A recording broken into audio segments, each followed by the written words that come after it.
State lawmakers passed one of two bills regarding pharmacy benefit managers.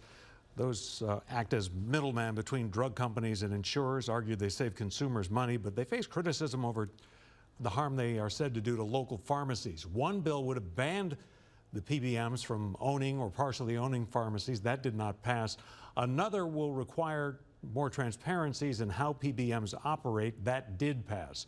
PBMs will have to report their reimbursements to pharmacies and the drug prices they negotiate. Some supporters say it's a win for small local pharmacies.